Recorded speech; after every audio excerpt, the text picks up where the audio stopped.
Parce qu'il y a eu une année sabbatique et depuis 2 ans, il y a une équipe de passionnés à considérer que ce n'était pas possible qu'un festival de cette qualité disparaisse comme ça. C'est un pan de notre culture qui serait parti.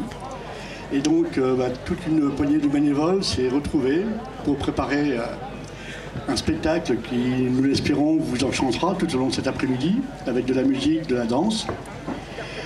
Et puis, je vais vous présenter maintenant les différents drapeaux là, qui ont débuté le défilé.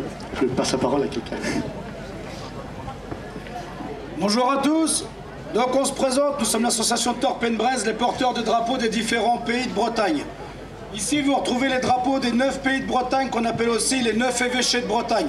On va vous les présenter parce que malheureusement, nous, dans notre groupe, on s'est rendu compte qu'en Bretagne, immensément de gens connaissaient que le Gwenadu et que tout l'éventail des drapeaux bretons était quasiment inconnu. Ainsi même que les drapeaux des pays des gens qui y résident. Donc je vais vous les présenter les uns après les autres. En premier, je vais vous présenter le drapeau du pays de Cornouailles, qui a pour capitale historique la ville de Quimper. Son drapeau bleu est symbolisé par un mouton en argent avec des pattes et des cornes dorées, car Cornouailles signifie cairn en breton, ce qui veut dire aussi corne. Ce drapeau est tiré des armoiries quimpéroises de 1426. Je vais vous présenter le pays du Léon.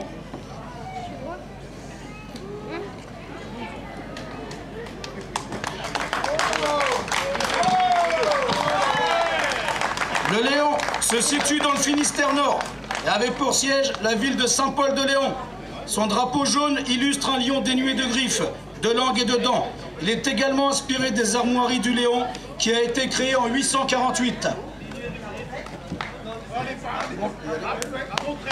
Maintenant, je vais vous présenter votre drapeau, le drapeau du Trégor. Et celui-là, je vais vous demander de l'applaudir parce que celui-là, c'est le vôtre et ici, il est chez lui.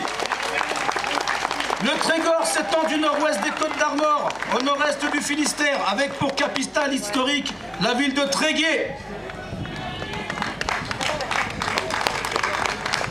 Son drapeau jaune arbore une croix noire symbolique de Saint-Yves, le prêtre du diocèse de Tréguier et saint patron de Bretagne.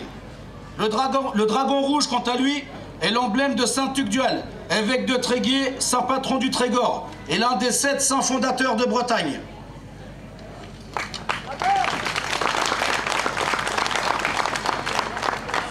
Autour du Evanté, je vais vous présenter le drapeau du pays de Vannes. Ce drapeau est semblable au département actuel. Enfin, le pays Vanté est semblable au département actuel, les frontières n'ayant pas bougé depuis sa création. Sa capitale est donc la ville de Vannes. Excusez-moi, je m'en mêle un peu dans mes papiers. Son drapeau est reconnaissable par deux... Gérard, tu t'es trompé. Excusez-moi. C'est un flop. GG. Maintenant, c'est bon, tu peux te reculer. Je vais vous présenter le pays de Dole. Ayant pour capitale Dole de Bretagne, qui se trouve en Ille-et-Vilaine. Je vais vous présenter le pays malouin, le pays de Saint-Malo.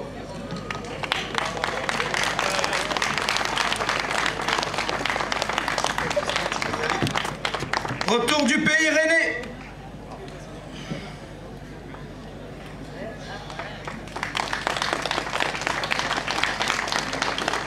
Depuis les années 20, le pays rennais a vu plusieurs drapeaux aux couleurs de ses armoiries noires et blanches se succéder et se confonder parfois avec le drapeau habituellement connu de tout le monde, le Gwenadu. Il y a plusieurs déclinaisons de celui-ci, c'est pour ça que sur beaucoup de défilés, vous allez voir des drapeaux rennais complètement différents. Mais je vous assure que le dernier mis en place, c'est bien celui-ci. Rennes étant aussi une des 2 capitales bretonnes.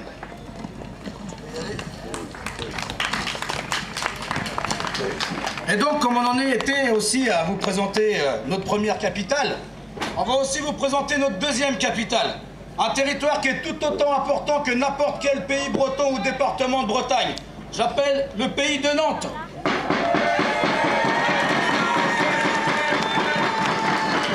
Le pays de Nantes, également certaines villes d'Ille-et-Vilaine. De coloris rouge et blanc, ainsi que ses hermines rappellent le blason nantais. Le vaisseau emblématique de Nantes, avec ses voiles recouvertes d'hermine, y figure la bande bleue ondulée représentait la Loire, qui avant était verte. Mais tout ça pour vous rappeler que malheureusement, pour ceux qui ne sont pas d'accord, Nantes est bel et bien en Bretagne et le restera toujours dans le cœur des vrais Bretons.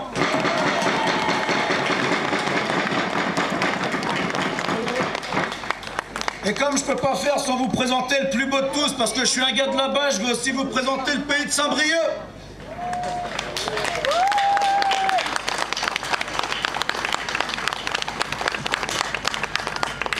À côté de cela, nous, on est une association qui s'appelle Torp & Braise. On représente aussi un collectif qui s'appelle le collectif Alan Barbetort. Il y a tellement à dire que là, j'ai pas de temps pour tout vous expliquer sur scène.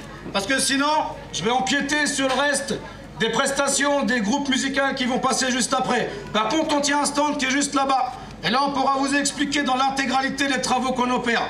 On travaille sur beaucoup de travaux historiques pour la réattribution aux Bretons de leur histoire et de leurs emblèmes nationaux, ainsi que vous réattribuez à tous votre héritage, c'est-à-dire qui vous a permis le droit de dire que vous êtes breton. Ceux qui nous l'ont permis, nos rois, nos ducs et nos comtes. On travaille pour poser des statues en Ille-et-Vilaine, sur un terrain qui se trouve à Saint-Aubin-du-Cormier, pour une association qui s'appelle Musée et Archipel de Bretagne.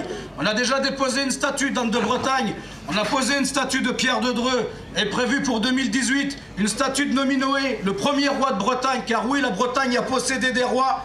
Et pour 2019, avec notre groupe, nous sommes en train de lever des fonds pour poser une statue à l'effigie du premier duc de Bretagne, Alan Barbetort, qui chassa les Vikings de l'occupation qu'ils ont fait en Bretagne en l'an 939. Je vous remercie à tous, je vous souhaite tous de passer de bonnes festivités. Je remercie la ville de Perros-Guirec et le Festival des Hortensias.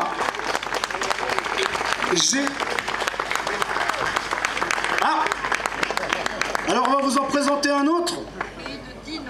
On va vous présenter le pays du Léon, qui se trouve aussi dans le Finistère. Non, dans les Côtes d'Armor. Oh là là, pas bien. C'est pas grave, j'assume, c'est à côté de Dinan, c'est de ma faute. Le Bagad Andaudour, entre terre et mer. Et je vous demande de les applaudir parce qu'ils nous ont fait plaisir aux oreilles. Mais à côté, j'ai pas fini parce que la Bretagne, c'est aussi 4 drapeaux historiques. Je vais vous présenter le pavillon de la marine bretonne, l'amirauté bretonne. La marine bretonne, qui fut sous la période du Moyen-Âge la 3e force maritime militaire, la plus puissante en Europe, et qui malheureusement se retrouve aujourd'hui reléguée aux confins de l'histoire. Je vais vous présenter aussi notre tout petit Gwenadu, qui est porté par Ewen. Drapeau qui a été créé en 1923, c'est le dernier qu'on possède en Bretagne qui a été fait. Comme c'est pas fini, on va vous présenter l'un des plus vieux drapeaux de Bretagne, le Cross-Du, qu'on appelle aussi la Croix Noire. Ce drapeau-là, on a été le chercher, il nous a coûté cher. Celui-là, il date des croisades. Et comme c'est pas fini, on a aussi la bannière ducale, la bannière herminée, celle qui était portée fièrement par les armées d'Anne de Bretagne, ceux qui ont combattu le 28 juillet 1488 à Saint-Aubin-du-Cormier pour que la Bretagne tente de garder son indépendance. Bevette.